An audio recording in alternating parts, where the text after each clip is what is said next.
Greetings and welcome to Aging While Black Live. Each month we typically gather in this space at 1 o'clock Eastern, 12 o'clock Central, 10 o'clock Pacific time, and we are typically in this space with a guest with just a live conversation about some element of aging while black. This month is different, very obviously.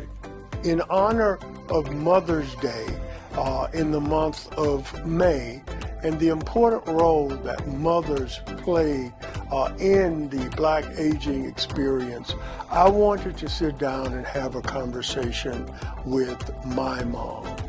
A Mother's Day conversation between mother and son on aging while black. And so I'd invite you to join me in welcoming my mother, Miss Mary M. Jetson, to awBLive. Mom, welcome. Thank you so much, Reverend Jetson. Pleasure to be here.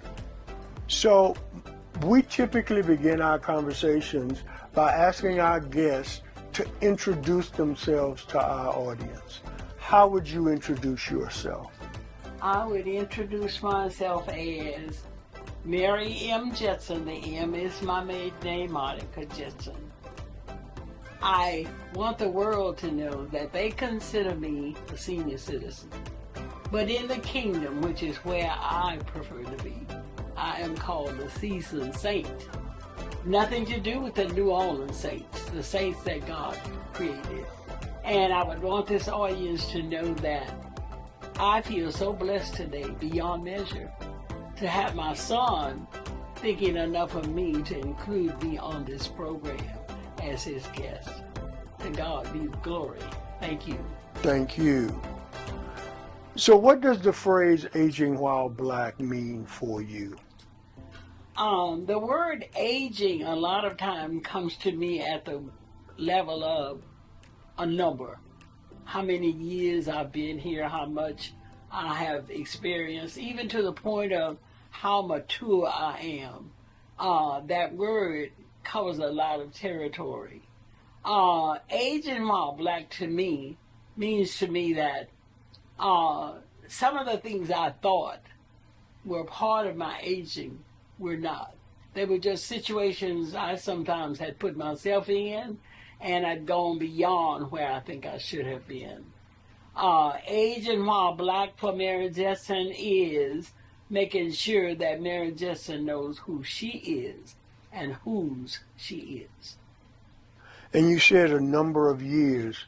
How many years? I have been in the space for 90 years, gradually going toward 91. If the Lord says yes, that's going to be a glorious time. And I give him praise, honor, and glory. And I realize this is not a religious entity, but it is a situation where I have to give praise and honor for him and for you. My 90th year came pretty soon to me. 89 was my first instance with my health issue, and I think it was coming on for years, but I didn't really acknowledge it. And so last week the Spirit said to me, I didn't stop you, I just slowed you down a little. That gave me some comfort. So when did you become aware of your own aging? I think probably the afternoon when, in May of 23, when I suffered this minor, and the doctor called it a minor episode called a stroke, and I was in the hospital for a while. One of the doctors was very encouraging because he said, people who are normally my age do not come out of a stroke the way I did. I didn't suffer many of the things that I should have at my age, and I'm thankful to God for that. To my family, and especially to you and my grandkids, and to Tammy, my beautiful daughter-in-law. But I became more aware of it then. I probably should have in years and months before. But that brought it to my attention that, girl, you ain't as young as you used to be. And so are you saying that there was never a point before that you realized that you were aging? Yes, I think it was. As I said before, I think I knew it, but I kind of pushed it on the side as something else because one afternoon I was so tired I could barely stand up, but I insisted on going on. And I knew that that had something to do with my age. So as a mother, what do you wish your son knew about aging? I wish you knew that it is not something that you can make up, you can select. I wish you knew that in your time, it's probably going to be a little bit more trying than it is for me. Because everything is on a level now that's causing me to wonder what is what. A lot of the new technology and all of that, I think you and my grandson and other youngsters ought to hold on to that very securely so that when it comes time and people think they are too old for it, they will realize that they aren't. And I want you to know that. Thank you. And so what would you say to younger mothers who are watching this? I had one in my home this morning, my helper. She's a very nice young woman. I told her, always have her kids know that the world is not going to give them a living. They have to work out things for themselves. And if in order to do that, they need to be prepared for what this world offers. And this is a world now I never had to deal with, but they have to deal with it. So the youngsters need to realize education is important, but it's not the all in all. They need to listen to sound advice. They need to, more than anything, trust God to give them some direction. Thank you. And so one of the things that we talk about in Aging While Black, we have these three pillars. The first is this notion of recalibrating the village. And by this we mean the infrastructure that supports Black life in general and Black aging is not quite prepared for the increasing number of older people who will be in our neighborhoods. When you think about the places you go, the things that you do, or the things that you enjoy doing, what do you believe needs to be better prepared to meet the needs of the increasing number of 90-year-olds who are going to be showing up? That's a big, long one. Even at church, a lot of times, I don't think they're really prepared for all of us. There are a lot of older people at church, and of course, they're there almost every Sunday or whatever, because that's there where they go and what they enjoy. A lot of times the temperatures are wrong, and people don't realize that I'm not comfortable sitting here. When I first moved in this neighborhood, we had 3 or 4 doctors in this neighborhood. We probably have 2 now, 1 or 2. And the center had doctors and other things that would help The community center. Yes, community center at our disposal. But it's not there anymore. Almost all of those things after COVID, we didn't see very many of them, and that's when they were really needed. I say they need them now. So both religious, your church, yes, your neighborhood, the healthcare infrastructure, other things are just not prepared for meeting the needs of an increasing population. Some of them are trying, but it's a long stretch, I think, because in many instances, the people who are trying to put it together don't have a feel for what it means to age and Black.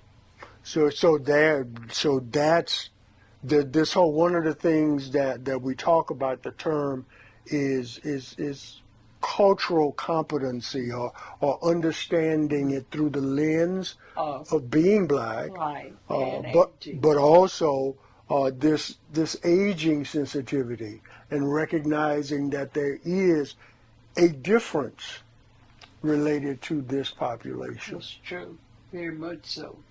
You mentioned earlier that one of the things that you'd say to your son and others is the importance of, my words here, being able to master technology as you age. Our second pillar is about embracing innovation and rapid change. Why do you think that's so important, and what has been your experience? It's very important because that is how the world is moving now. Everything is so computerized. Everything has a number and this and that. Day before yesterday, I got a letter that says, in order to get your bill, you need to know your email. You need to know a lot of other things, because we want to go to paperless. Is there such a word? Yes, ma'am, it is. Paperless communication with you. I didn't like that very much. But I think I'm going to work on the fact that I misplaced my email number. I think I can find it in this house, and that's my thing that I have to work on. Because I think I need my email. I need it for other things that I believe are coming my way, and I don't want to be totally unprepared. The things that aggravate me when I go to different places, sometimes the people who are they don't have places like Walmart and other places. They should have, I think, areas where people are elderly. I saw people in there just like me on a walker. They should have areas where we can go and have someone check out for us and help us, but they don't. It's a matter of the big buck. You know, you're in here, you're going to have to handle it your way. And in fact, they have so many self-checkouts now, until I wonder why they even have any of the people still working. So you just touched on two things. Really going back to that first notion of recalibrating the village, something as simple for some as navigating the grocery store or other shopping needs to be mindful that there will be this increasing number of older people who in the stores who may need different levels of assistance in order to navigate that. That's true. But you also talked about, when we talk about rapid change and technology, when you started going to the grocery store, there were people who were there to check you out and to bag the stuff and take your stuff to the car now, but to check out by yourself, you need to be able to navigate that contraption that's there in front of you. I can't do it anymore. I regret that. But as I stated before, I have a lot of help, a lot of young people who are helping me, people who are in your age category, and I consider you still young compared to your mom. And I am thankful for any day that I get called young. But I have two young people at my church. One has been out of town, but they are my shoppers. And they started after COVID. And the other day when I was in Walmart and I was standing there, and the gentleman who was trying to get past me, Isabella, said, "Oh, no. She's in line." He couldn't care less about that. He went round, and the woman who was checking out said, "Oh, no, sir, I got to take this lady. She's, her helper went to get something for her." I just thought that was outrageous. I tried, and very well, I might say I held my temper, but I thought that was ugly on his part.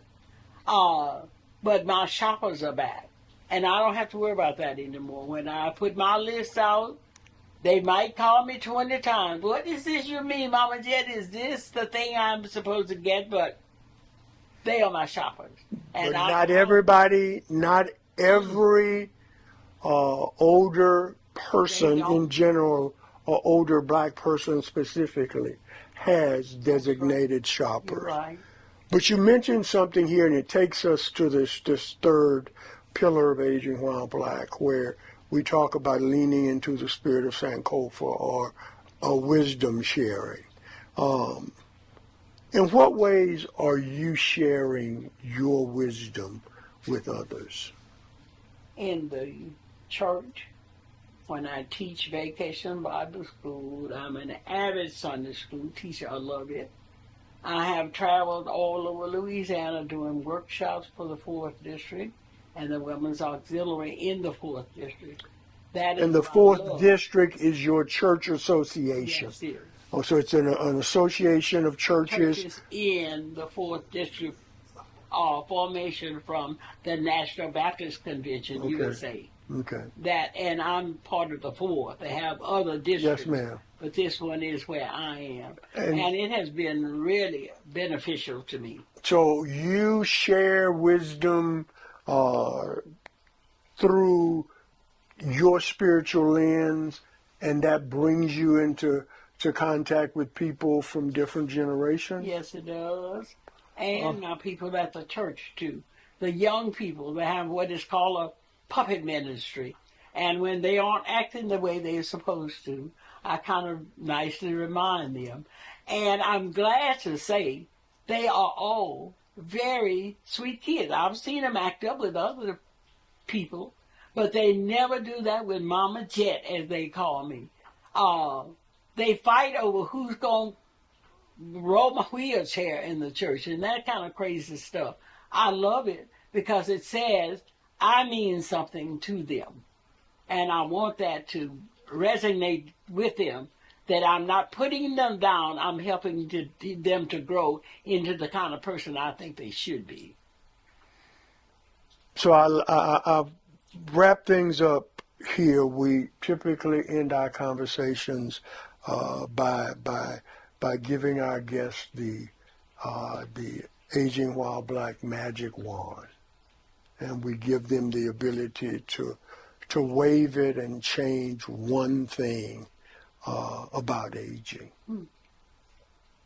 You now have the wand. You've waved it. What's the one thing about aging that you would change? I think I would change the fact that aging to me did not mean what I thought it did. And so therefore, I think I went through a lot of changes that I didn't have to go through if I had paid attention to what was being told to me many years ago when my cousin Millie lives here with me. And everybody know how I love Millie. And Millie started getting really, really frail many years after she left this house after the flood. And I could not understand the fact that Millie seemed to be just young in her spirit. But here Millie was. One afternoon she's sick. 2 weeks after that we have the funeral for her. That bothered me because it made me realize, Mary, you are pushing yourself a little too much.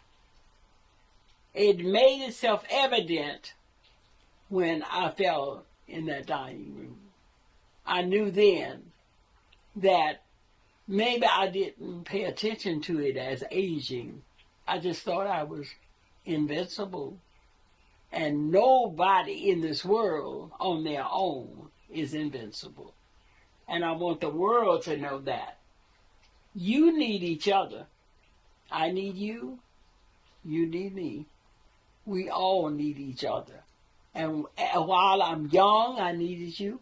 I need you now that I'm aging. I thank God for this whole format that you have. To God be the glory. God bless you. Thank you, ma'am. So, guys, I hope that you found value in this conversation.